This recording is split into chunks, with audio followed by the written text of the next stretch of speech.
So we are returning to our studies through the book of Samuel. We come to 1 Samuel chapter 4. And the title of our study tonight, if I had to put a name to it, would have to be Ichabod. The glory is gone. And this is going to have something to do with what Uncle Dillard was just alluding to. We had kind of glossed over chapter 2 in regard to the priest Eli and his sons. We're going to see some of that this evening and what is going to unfortunately happen to them. But we're now entering into the section of the book of Samuel that has to do with Samuel as an adult. And we're seeing the beginnings of his ministry as a priest and as a judge in Israel. If you notice where we left off. Don't you think we're entering the United States in Ichabod? I do. I very much do. And in some ways, in more than one way. And we might get to think about that this evening. Well, we left off last time in 1 Samuel chapter 3. If you recall, we had saw in 1 Samuel 3:19 that the Bible says, Samuel grew, and the Lord was with him, and let none of his words fall to the ground. And all Israel from Dan to Beersheba knew that Samuel was established as a prophet of the Lord, and the Lord appeared again at Shiloh, for the Lord revealed himself to Samuel at Shiloh by the word of the Lord. And there's a lot of parallels to that and a couple of other verses about the boy Samuel that kind of mirror what Luke 2:52 says, where it says that Jesus, the Christ child, grew in wisdom and stature and in favor with God and man. Same thing more or less happens with the prophet Samuel. But what we're going to talk about this evening, about the glory being gone, more or less, is going to revolve around one of the most interesting objects from the entirety of the Old Testament, and that is the Ark of the Covenant. And if you would like, my dad actually was gifted this some years ago. It is a replica of the Ark of the Covenant. It's pretty neat. I thought I'd borrow it from him and pass it around and let you look at it. But if you recall, the Ark of the Covenant was a very integral part of the Old Testament worship and narrative. And of course, it sat in the tabernacle first. I'll show you that in a moment, and later in the temple. The lid we'll talk about in a moment. And of course, I'm telling you this ahead of time so that when you look at it, don't worry, you can touch this one and not die. See? See? Yeah. I went to open this. I was showing it to Lance earlier, and he was just reminiscing about that scene from Raiders of the Lost Ark when they did this, and their face melted off. I should have built like a flashlight into there or something, But when you look inside, you'll see what was, of course, in the ark, which was the remains of the Ten Commandments, Aaron's rod that had budded. God had set apart Aaron to be his first high priest, and the way he made that distinction, he had Aaron's staff actually blossom and bloom, even though it was a dead piece of wood. And of course, some of the manna that was from heaven. So I thought it'd be neat if y'all wanted to pass this around. Start my dear Uncle Dillard. It's kind of nifty. But of course, as I said, it rested in the tabernacle first. And if you remember, the tabernacle was the means by which God's worship was orchestrated and facilitated before the temple was constructed, later in Israelite history.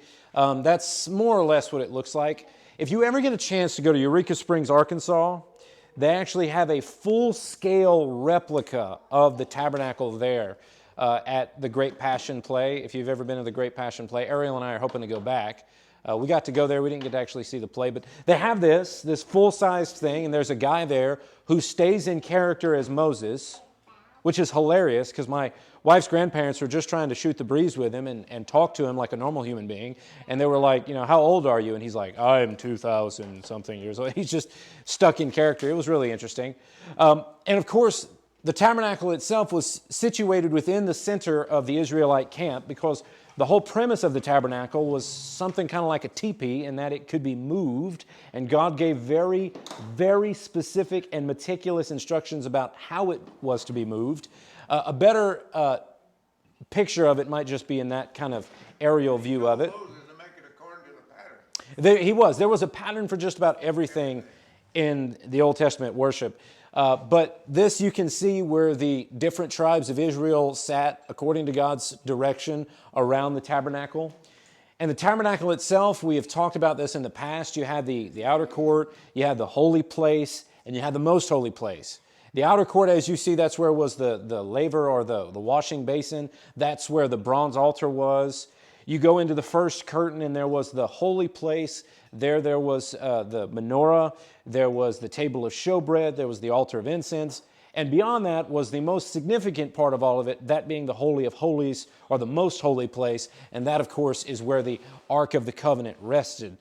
Here is a computer program's kind of reimagining of what the tabernacle looked like. Now, again, I'm going to say that it was a very elaborate, ornate, and meticulously constructed thing. God was by no means leaving anything to the imagination concerning what he wanted in his tabernacle and later in his temple. But as I said, there you see the bronze altar, and you see the blood that would have been splattered on it during the times of sacrifice. Beyond that, there's the basin where they would do the ritual washings. By the way, all of this is a beautiful foreshadowing of things later on in what we see in the New Testament, like baptism. The tabernacle itself, the main structure here, you see it's overlaid with all these different like tarps or cloths or whatever you want to call it. Again, very, very specific way of doing things. This is what was in place when Hannah went to Shiloh to go and pray. This is something similar to what she would have seen. Now, she wouldn't have gone into the holy place because she wasn't a priest, but there's the holy place. There's that menorah I had just talked about. The table of showbread was there. As I said, there's the showbread. Again, going to be fulfilled in Christ, saying that I am the bread of life. Jesus said he was the light of the world. There's the altar of incense. And beyond the altar of incense was that great big curtain that's going to be torn in two at the death of Christ. But before the perfect atonement was given, this is where God came to do business with sin and the Day of Atonement. There's the Ark of the Covenant. It's got the two cherubs on the top. It's a very interesting part of the Old Testament. And as I said, it has everything to do with God's direction. So in Exodus 25, for example, and concerning that lid that you're looking at there with the two angels on top, the cherubim, God told Moses, you shall put the mercy seat on top of the ark. There you see in the picture. Put the mercy seat on top of the ark, and in the ark you shall put the testimony that I should give you. There I will meet with you. And from above the mercy seat, from between the two cherubim that are on the ark of the testimony, I will speak with you about all that I will give you in commandment for the people of Israel. So God is the one that would speak to them in this most holy place. The Ark of the Covenant was regarded as more or less his throne. It represented his power. It represented his presence. It represented so very much about the God of Israel. And again, he was even thought of and referred to as the one that dwelt between the two cherubs, or the two cherubim. If you remember wicked King Hezekiah, and God answered his prayer because he actually pleaded for God's mercy, in the book of Isaiah, when Hezekiah is praying, he refers to God by that. Isaiah chapter 37 says, Hezekiah prayed to the Lord, O Lord of hosts, God of Israel, enthroned above the cherubim. That's what he's talking about. You are the God, you alone of all the kingdoms of the earth you have made heaven and earth. So the ark is going to be a key part of the stories of both our section of 1 Samuel that we're studying this evening, as well as a great bit of the rest of the writings of Samuel. It had a very important part of this part of the Old Testament. Now, as a brief aside, we don't know for sure what happened to the Ark of the Covenant after it fulfilled its purpose in the Old Testament time. Some people believe it's sitting in some sort of government warehouse now. At least that's what Indiana Jones shows, right? We don't know. If you've seen, I think it's in Africa somewhere. some people say because the Egyptians may have carried it off. In Ethiopia or somewhere like that. Personally, I believe the ark is in heaven. That's my belief. Well, in Revelation chapter 11, John the Revelator, the Apostle John, says he saw God's temple in heaven was opened, and the ark of his covenant was seen within his temple. There were flashes of lightning, rumblings, pearls of thunder, an earthquake, and heavy hail. John, in the Revelation, saw it in heaven. So there's my reason for why I believe it's there. It's like anything to me that was God-oriented when he had to come down to us like that. Mm-hmm. I think everything is in heaven. The tree of life. Tree of Life, maybe the Garden of Eden. I also think that's one of the reasons we don't have, say, an original copy of New Testament manuscripts. Like a lot of Christians are sometimes blown away when you tell them we don't have a single original copy of the Gospel of John. We have copies of the Gospel of John that are very, very ancient, but to say we have the one that John the Apostle himself wrote on, we don't have it. And I think God, in his infinite wisdom, knew to do that for a variety of reasons. But what we're going to see in this passage is the ark is going to be lost. And that's why I gave the title of our study this evening, Ichabod. The glory is gone. That's what that word means. We'll talk about that in a little bit. But what we see in this particular part of Scripture seems to be a very sad and frightening story. But to the eye of faith, to the person who reads Scriptures with the indwelling of the Holy Spirit, I think you see that God is very much active. God is not at all taken aback or surprised by what's going to happen to his ark. I want you to notice in 1 Samuel chapter 4 now, let's pick up this story and see where all of this kind of comes together. In 1 Samuel 4:1, it says, "The word of Samuel came to all Israel. Now Israel went out to battle against the Philistines. They encamped at Ebenezer, and the Philistines encamped at Aphek. The Philistines drew up a line against Israel, and when the battle spread, Israel was defeated before the Philistines, who killed about 4,000 men on the field of battle. And when the people came to the camp, the elders of Israel said, 'Why has the Lord defeated us today before the Philistines? Let us bring the ark of the covenant of the Lord here from Shiloh, that it may come among us and save us from the power of our enemies.' So the people sent to Shiloh and brought from there the ark of the covenant of the Lord of hosts, who is enthroned on the cherubim." There you see that title again. "And the two sons of Eli, Hophni and Phinehas, were there with the ark of the covenant of God." Now, if you want to know where that was in terms of a map, Andrew was so kind to show us some of his photos from his tour of duty where he actually saw the Tigris River. I think that's amazing. And again, thank you for that. But when you see things on maps, sometimes it kind of puts everything in context. You should probably know they're going to lose the ark. I kind of ruined the story for you, but they're going to get it back eventually. So this is actually the journey that the ark is going to take.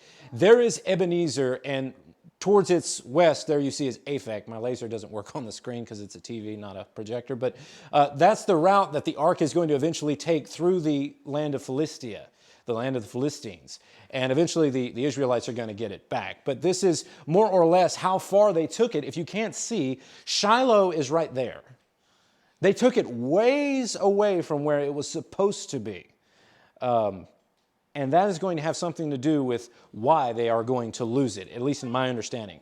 Because these Israelites, this generation of Israelites, were not the first ones to carry the ark into battle. You can read about Moses doing something similar with the ark, or Joshua doing something similar with the ark. If you remember, when Joshua led the children of Israel across the Jordan, it wasn't until the priests who were carrying the ark's feet got in the water that the water parted for the Israelites. When they conquered Jericho, they carried the ark when they marched around the city. So carrying the ark into battle wasn't exactly something new. But what was new is the fact that these Israelites were not in the same faith position as Moses and Joshua. Put another way, they weren't in the proper communion with God. Their covenant that they were supposed to be in relation with God with was kind of decayed a bit, as you're going to see. And in a similar matter, I wonder how many churches today are in a similar situation, where some of our spiritual and maybe congregational forebears might have once had a very high set of priorities and a proper relationship with God, and then when we become kind of shallow to it and numb to it, I think we're going to find that sometimes the glory can be gone, and we're going to talk about that in a moment. But when I say that these Israelites were way off, let me illustrate what I mean. Notice what it said, that it said it was Eli's sons, Hophni and Phinehas, who more or less carried the ark. And they were worthless. Okay, go back to 1 Samuel chapter 2, if you would. I said we got to skip this earlier in our studies. Let's take a look at it, shall we? And think about what the Bible says concerning Eli's sons. 1 Samuel chapter 2 and verse 12 says, "The sons of Eli were worthless men." That's something to say about somebody. That doesn't really bite the bullet, pull punches, or leave anything to the imagination, now does it? These guys were worthless. Maybe your translation says they were useless. The literal underlying Hebrew word there is literally scoundrel. These guys were scoundrels. Mine says sons of Belial. Oh, so one of the things, or several of the things they did in that regard, I want you to notice in the latter half of 1 Samuel 2:12, it says they did not know the Lord. Yet it was those guys that's going to carry the ark. Listen to what it says about them. The custom of the priests with the people was that when any man offered sacrifice, the priest's servants would come while the meat was boiling with a three-pronged fork in his hand, and he would thrust it into the pan or kettle or cauldron or pot. All that came that the fork brought up, the priest would take for himself. This is what they did at Shiloh to all the Israelites who came there. So they were kind of robbing the sacrifices of God so they could have a portion of the meat. Notice in verse 15, it says, verse 14, it says they would take there, in verse 14, they would take for himself, these priests would. Moreover, before the fat was burned, the priest's servants would come and say to the man who was sacrificing, give meat for the priest to roast, for he will not accept boiled meat from you, but only raw. And if the man said to him, let them burn the fat first and then take as much as you wish, he would say, no, you must give it now, and if not, I will take it by force. Thus the sin of the young men was very great in the sight of the Lord, for the men treated the offering of the Lord with contempt. So, on one hand, they're useless, worthless scoundrels, sons of Belial, because they're robbing the sacrifice of God. It makes me think of a story I heard someone say about a person they saw in church making change in the offering plate. Too stupid to make up. Apparently it's happened more than once. But that's more or less what these guys are doing, only on a much more serious level, because it's not the offering plate on a Sunday morning. It's the actual sacrifice at the tabernacle. Notice in verse 22 of 1 Samuel 2, it says, now Eli was very old, and he kept hearing all that his sons were doing to all Israel, how they lay with the women who were serving at the tent of meeting. Do you really think some of the politicians we hear about today, some of those people we've heard about that are probably on Jeffrey Epstein's, speed dial, you really think those are some of the first powerful people in the world who have abused their positions to get sex? Hophni and Phinehas did it. It says they were sleeping with the women who were serving at the entrance of the tent of meeting. And Eli said to them, why do you do such things? For I hear of your evil dealings from all these people. No, my sons, it is not a good report that I hear the people of the Lord spreading abroad. If someone sins against a man, God will mediate for him. But if someone sins against the Lord, who can intercede for them? He actually tries to console them. He's like, guys, this is not good. But notice what it says. They would not listen to the voice of their father, for it was the will of the Lord to put them to death.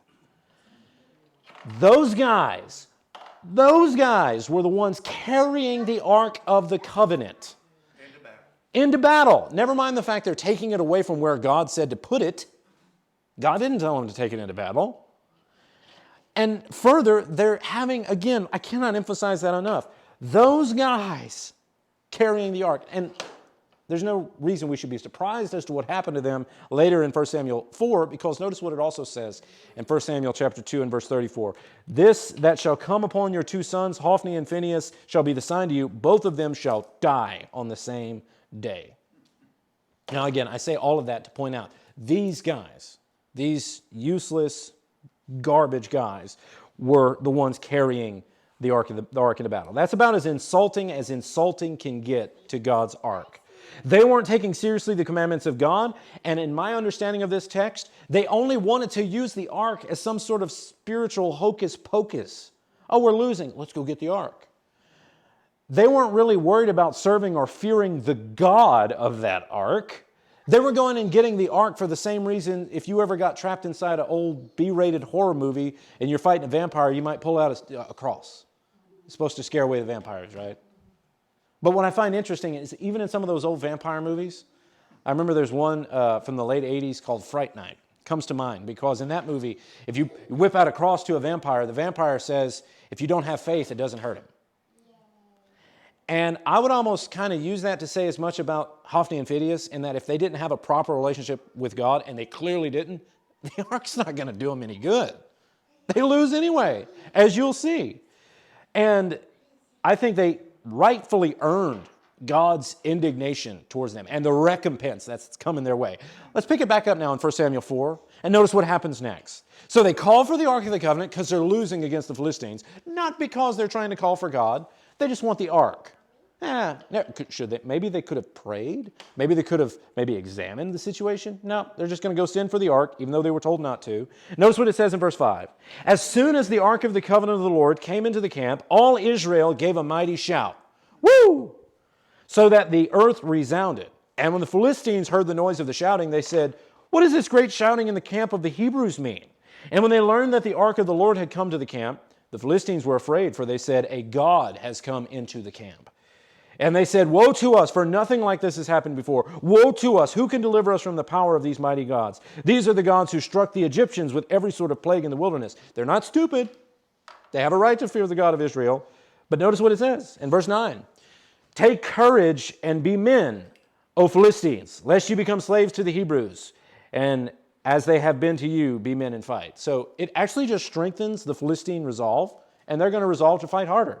And in verse 10, it says very plainly, "The Philistines fought, and Israel was defeated, and they fled, and every man to his home. And there was a very great slaughter, for 30,000 foot soldiers of Israel fell. And the ark of the covenant, the ark of God, was captured, and the two sons of Eli, Hophni and Phinehas, died." The ark didn't do them any good. Here is one of the saddest and gloomiest stories in the book of Samuel, to me, in regard to some of these characters, because it reveals the horrendous results of sin and what it's going to do when you allow that to go unfettered and unchecked and completely neglect and shirk your proper relation to God. There's a shame and there is a defeat. There's death and sadness written everywhere in this passage. And I think we can experience these horrors in our lives if we don't guard from the same failures that Hophni and Phinehas and the rest of these Israelites failed to guard against. This is a time that the Old Testament refers to as rather bleak. If you remember in our previous studies, we said that when God called Samuel, or rather the text says that when God called Samuel in 1 Samuel 3, that there was not a frequent vision in those days. If you've ever stopped and wondered why wasn't God talking to the Israelites that much in those days? Well, I'll tell you why. Because when Joshua died, we had the leadership of Moses out of Egypt. We had the leadership of Joshua as they came into the land of Canaan. And you probably know, if you've ever looked at a table of contents, that after the book of Joshua, you've got the book of Judges. We go from the leadership of Joshua to the leadership of the Judges. Listen to what the Bible says about that time. Judges 17, "In those days there was no king in Israel. Everyone did what was right in his own eyes." So is it any wonder then that God wasn't talking to them as much? Would you expect him to? Could we expect God to hear our prayers when we're supposed to be faithful servants of his? I believe in something called the priesthood of all believers. 1 Peter 2:9 says that you're a chosen race, a royal priesthood. Yet, if we were to live like Hophni and Phinehas, the sons of the priest Eli, should we expect that God would be for us or hear our prayers or seek to reveal himself to us? Because the people had turned their back on God, they were often overrun by the enemies of God, and we see that. Eli was supposed to be a leader. Eli was supposed to keep things in proper perspective, but he allowed his sons to continue serving as his underlings in the tabernacle. I mean, he tried to talk to them, apparently. Nothing happened. Yet he allowed them to stay. Further, the Ark of the Covenant was not told to be taken away from the tabernacle. That was a dumb idea. God never said to do that. When the Ark of the Covenant was to be moved, God gave very specific and elaborate instructions on how and when to do it. And there was only a specific group of people that could carry it. I believe it's in Numbers 4. You can read about the Kohathites. They were the ones God specifically said they are going to carry it. And then they're not even going to touch it. The little model I showed around to you, you remember it's got the 4 rings on 2 on either side. They're supposed to carry it with these wooden poles overlaid with gold. They're not supposed to touch it. Surely you remember the story of Uzzah. Uzzah and the ark, we'll read about that soon. The ark was being transported on a cart, again, not as God commanded. And the oxen stumbled, and Uzzah, a man who had actually had the ark in his home for an extended period of time, maybe had gotten a bit numb to it. He reached out to stop it, and he died. The ark was supposed to remain in the tabernacle. It was to be taken that seriously, but it wasn't. It was representing the presence and the power of God. Absolutely. And it's taken by the Canaanites. Now, I want you to read now with what happens to Eli when he hears about this. Pick it up, if you would, in verse 12. 1 Samuel 4:12 says, "A man of Benjamin ran from the battle line and came to Shiloh the same day with his clothes torn and with dirt on his head. When he arrived, Eli was sitting on his seat by the road watching, for his heart trembled for the ark of God." I think he probably knew it was a dumb idea. He was worried. Who wouldn't be? And when the men came into the city and told the news, all the city cried out. When Eli heard the sound of the outcry, he said, "What is this uproar?" Then the man hurried and came and told Eli. Now Eli was 98 years old, and his eyes were set so that he could not see. And the man said to Eli, "I am he who has come from battle. I fled from the battle today." And he said, "How did it go, my son?" He who brought the news answered and said, "Israel has fled before the Philistines, and there's also been a great defeat among the people. Your two sons also, Hophni and Phinehas, are dead, and the ark of God has been captured." As soon as he mentioned the ark of God, Eli fell over backward from his seat by the side of the gate, and his neck was broken, and he died. For the man was old and heavy. He judged Israel 40 years. Talk about a bitter end. Dr. Warren Wiersbe, I believe, was the one that pointed out that Eli was perhaps kind of heavy set, apparently lived a relatively sedentary lifestyle, which we know will make your waistline expand. And apparently if the priests were robbing from the meat of the sacrifice, apparently they were eating pretty good. In fact, if you go back in 2 Samuel chapter 2 and verse 29, I don't have it on screen, but I just remembered reading this last night. 1 Samuel 2:29, says, "Why do you scorn my sacrifices and my offerings that I commanded for my dwelling? Why are you touching my offering? And honor your sons above me by fattening yourselves on the choicest part of every offering of my people Israel." That's 1 Samuel 2:29. So apparently, Hophni and Phinehas weren't the only ones that were shirking their duties. He would take the best of that meat. I would be willing to wager that Eli wasn't exactly one with the physique of a track star. And so he falls over, breaks his neck, and he dies. And what's even more sad about this story, down in the Israelite camp, there was a woman who was with child and very soon to deliver. And she was the wife of Phinehas. She was the daughter-in-law of Eli. And when she heard about the battle, she went into such a frenzy, she went into labor and had her baby. And then she died. I want you to read the rest of this chapter. It says, "Now his daughter-in-law, the wife of Phinehas, was pregnant, about to give birth, and when she heard the news that the ark of God was captured and that her father-in-law and her husband were dead, she bowed and gave birth, for her pains came upon her."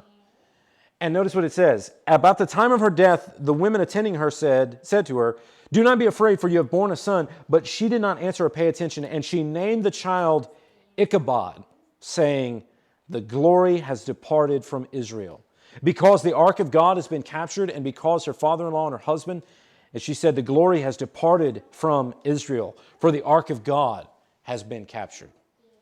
And that's why I titled this study, Ichabod.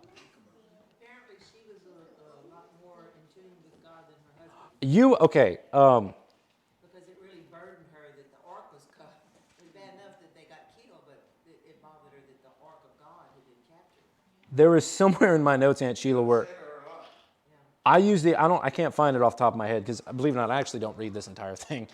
Well, as I was typing on this last night, I actually typed out the word "she was not in tune," or they were not in tune as she was with what God had commanded them to do. We're just about out of time. When we come back next week, you're going to see what I think this text really shows us in terms of applicable lessons. I wanted to walk through every verse of this text because I didn't want you to miss any bit of it. I told you before, the book of Samuel is actually relatively easy to read. It's a very story-driven book. It's a narrative book. It's not really prophecy. It's not apocalyptic. It's really straightforward. But I think what we're going to see when we come back next week, God willing, the sadness of the glory being gone, because these people disregarded the help of God and they disregarded the holiness of God. They just wanted to use him when they needed him. That's right. They only wanted to use him when they needed him. Then we're going to talk next week about the scope of the departed glory, about what Ichabod means. And when we come back next week, buckle your seatbelts, because as Uncle Dillard alluded to at the beginning of our study this evening, Ichabod can be written over a nation. And in some ways, I believe we're making that happen. Maybe not us personally, but the glory is gone can be written over a congregation.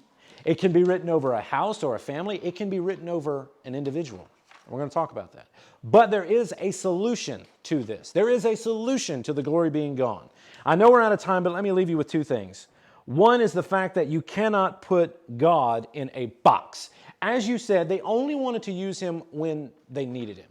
Y'all know that today you can buy pretty much anything in a box. You know that, right? Like, I was kind of reading about this the other day. You can have beef jerky delivered to your house once a month in a box. My wife gets clothes delivered to our house. How often do you get Stitch Fix? Is it once a month? Once every 6 months. Once every few months she gets that, like, because we don't have a whole lot of time to go clothes shopping, so they send her size, the style she likes, and if she doesn't like it, she sends it back. There's even a company out there that will send you a fully furnished Thanksgiving dinner in a box. Our mattress came in a box. We got one of them, what was it? Tufton Needle, I believe was the brand. Came in a box, yay big, comb saw wide. Opened the box, cut the paper, and the mattress expanded like a chia pet, you know. But let me tell you something. You cannot put God in a box. And that's why some people, when they get all, hot up about certain things being more holy-roly than others, folks, this is not God. This is Scripture. God is the author, not the book. Book didn't die for you. Book's not coming back for you. God is not a building. God is not necessarily tied to anything like that. He is omnipresent, omniscient, and omnipotent. You can't put him in a box. You can't turn God into something like a tooth fairy that you can put something under your pillow and he'll do what you want. He's not a genie in a bottle. God is God. And if there's anything this chapter will tell me, it's that he is not to be toyed with. Before I shut it down this evening, I want to just show you that there is more to this than doom and gloom. For the glory will return to Israel. Of course, the greatest instance of that would be the incarnation of Christ and the impending reign of Christ. But I want you to flip over to 1 Samuel chapter 7. Because there is a solution to the glory being gone, and we're going to look at this again next week, but I want to end on a high note. Because unlike Eli, Hophni, and Phinehas, the priest and prophet, the judge we're going to be reading about in the coming weeks and months, Samuel knew a thing or two about the glory of God and what we ought to do to retain it. Notice what it says in 1 Samuel 7 and verse 8. The people of Israel said to Samuel, "Do not cease to cry out to the Lord our God for us, that he may save us from the hand of the Philistines." So Samuel took a nursing lamb and offered it as a whole burnt offering to the Lord. And Samuel cried out to the Lord for Israel, and the Lord answered him. And as Samuel was offering up the burnt offering, the Philistines drew near to attack Israel. But the Lord thundered with a mighty sound that day against the Philistines and threw them into confusion, and they were defeated before Israel. And the man of Israel went out from Mizpah and pursued the Philistines and struck them as far as Beth-kar. Then Samuel took a stone and set it up between Mizpah and Shin and called its name Ebenezer. For he said, "Till now the Lord has helped us." So the Philistines were subdued and did not again enter the territory of Israel. And the hand of the Lord was against the Philistines all the days of Samuel. Samuel didn't try to turn God into some sort of genie in a bottle. Samuel didn't try to use the ark as some sort of spiritual band-aid or magic totem. Samuel offered sacrifice to God and interceded. And I can only imagine the passion, the fervor that had to have been on the mouth of Samuel as he interceded for his people. So much satisfied was his God that when the Philistines drew near, the Philistines who at that point had been routing the Israelites time and time again, they draw near, God thunders from heaven, and the Philistines lose. There is a solution for the glory being God, the glory being gone. And that is, of course, to realize we are sinners, to realize the sacrifice that Christ has offered up as himself on our behalf, and to plead seriously to God that he would forgive us and heal us. And those of us who turn to God, I'm telling you now, are not going to be left like Hophni and Phinehas. They instead would be left like Samuel. One of my favorite psalms is Psalm 51. And King David said in that psalm, "The sacrifices of God is a broken spirit." David said that God didn't actually delight in burnt offerings. And I can believe that. Like, would you imagine God truly enjoys his creation being killed and sacrificed for the sake of someone having to offer an offering to God for their sins? I'm sure there's nothing about sin that thrills or delights God. And so David says it's not burnt offerings that God is after. He says, "A broken and contrite heart, O God, you will not despise." And I think that's what Samuel is going to demonstrate in the aftermath of the tenure of Hophni, Phinehas, and their father Eli. The glory is gone, and when we come back next week, we're going to kind of unpack that further. I think there's much more we can study about this Ichabod business. Do y'all have anything you want to add to that? I want to point out also that when we finish chapter 4, the ark, as you just saw, we just read the whole chapter, the ark doesn't come back yet. It's going to stay in the land of Philistia for a while, doing some kooky, crazy things. God's going to eventually bring it back. But I do thank you all for your attention this evening. I am enjoying this greatly.